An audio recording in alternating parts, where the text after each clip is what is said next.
Hi guys, my name is James, I'm not a duck, and welcome back to another Redstone video where today we are in the Copper Age in Minecraft. The most recent update to have been released, and I'm surrounded by copper golems. The new mob that's been added to the game are these copper golems, and we also have the copper golem statues that you can see around the edge of this square here.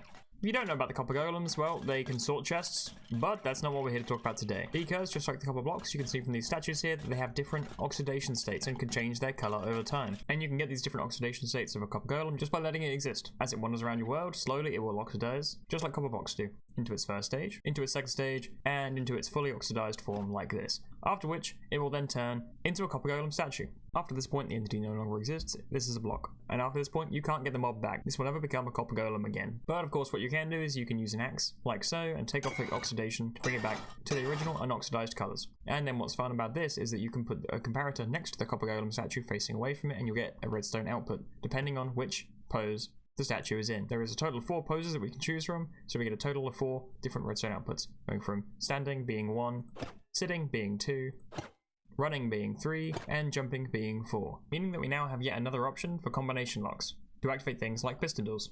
As you can see, with all 4 of these statues standing like this, the door is closed, but with a very specific way that I have configured this door, as soon as we have this one standing, this one sitting, this one running, and this one jumping, door opens, and then we can go through. So the question is, how do we make these? And thankfully the answer is very, very simple, as you can see here. All 4 of these are built exactly the same. They are tileable. You can have as many of these as you want. You could line up another 4 if you wanted to. You could line up another 4 on top of that, another 4 on top of that. You could have 100 copper golem statues lined up, each with their own pose required to open the door. So to build just one module of these things, you're going to need a copper golem statue, 2 redstone comparators, 4 pieces of redstone dust, 1 redstone torch, 1 redstone repeater, and a hopper. And of course some building blocks, and either a redstone torch or a redstone repeater, depending on if you want the output to be on or off by default, but I'll get to that in a moment. So we are going to begin by placing our copper golem statue down, wherever you want it. Remember that behind it will be the wall that's hiding all of the redstone. So this block will be visible, and obviously these blocks will be too. The only catch is that this block obviously has to be a solid block, so that the repeater can read the golem statue through it. So then behind this block you want a redstone comparator, and then 2 blocks like so, with 2 pieces of redstone dust on top of it. Coming into the side of the comparator, you want another comparator, with a hopper behind it, though this can be any container. And you want to make sure that this comparator here, that's reading the golem statue, is on subtract mode. Then on the back of these 2 blocks here, you want a redstone torch and a repeater coming out of the block,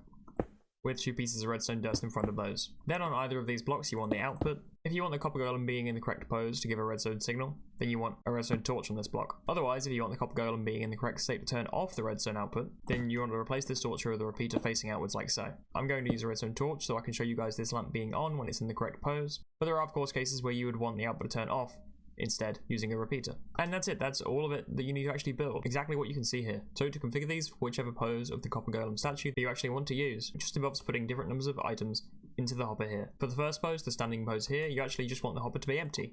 You don't want to put anything in it, which also means that you can remove the hopper and the comparator and it will work exactly the same. For the second pose, the sitting pose here, you just want to put 1 item into the hopper. Now I should mention that when I say the amounts of items in each hopper, I am specifically referring to items that stack to 64. Items that stack to 16, like snowballs, and any unstackable items won't behave the same. Also, of course, I am specifically referring to hoppers. Different containers will have different numbers of items that are required for each comparator output, so here I'm specifically talking about the hoppers. But as you can see, since we put the 1 item in, if I take that out, it's turned off. If I put it back in, it's now back on. And this lamp will only turn on when this one is in the sitting position.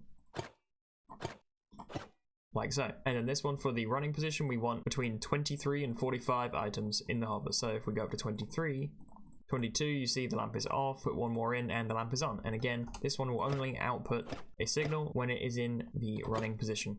And then finally for the jumping pose on the golem statue, you want 46 items in this hopper. Again, we go to 45 and that lamp is off, we put 1 more in, and the lamp is now on, and this one will only be on for the jumping pose specifically.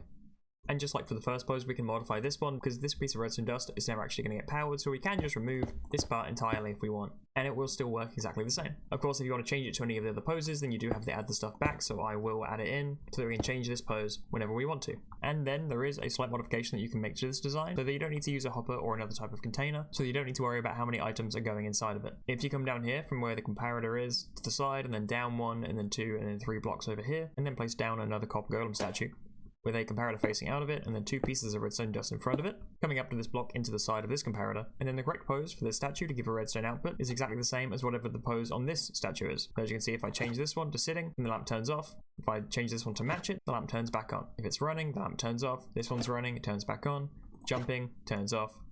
Jumping, turns back on. And obviously choosing the pose here that you need to match is much easier than worrying about how many items are inside of the hopper or other container. You can also put this setup on this side to come into this side of the comparator. Just be careful about whether or not pieces of redstone dust are connecting to these ones up here. If they are, you can block them off with a block just like so, but obviously it is much easier just to do it on this side so that you don't have to worry about them connecting up. And there you have it. This is how you build each part of the combination lock for the copper golem statues. I will just point out, it doesn't actually matter which oxidation state you use for this statue or that statue. I just used them like this to differentiate between the one where we're setting the pose and the one where we're entering the pose into the combination lock. But you can of course use any of these four. They will all behave exactly the same and they will not affect the redstone in any way whatsoever. And then this door that I've made over here, obviously these are done with the hoppers rather than the second statues. The output that I took out the back of here, I used repeaters instead of redstone torches because I needed them all to power this redstone torch that would then turn off the door and open it when they're all in the correct poses. And lastly, I've also made this fancy setup over here where I've got all four statues lined up on either side of the room to try and open this door. And then if I just come around here, you can see the setup here. Again, here I've used the copper golem statues as the encoder rather than the hoppers because I just personally prefer it. But then you can see that what we've got back here is both of these setups going into one AND gate so that this redstone torch will turn on when they are both correct. And then on the other side, we have the exact same thing. When they're both correct, this redstone torch will turn on. And then when both sides are correct, those redstone torches there will deactivate these two redstone torches, which then will allow this redstone torch to activate, coming up here and deactivating this redstone torch and that redstone torch, which will retract the pistons and open the door. The combination that I chose specifically for this one was standing, sitting, running, and jumping. And then the door opens. Ta-da! And also I did refer to this setup here as an AND gate. If you don't know what that means, then do go check out my previous redstone guide video where I go through logic gate, including AND gates, similar to this one. But that is all I have time for today, guys. I hope you enjoyed this really quick little redstone tutorial. Please do leave a like if you did, and subscribe if you want to see more. And do leave a comment down below telling me what you thought. So I'll see you next time, guys. Bye!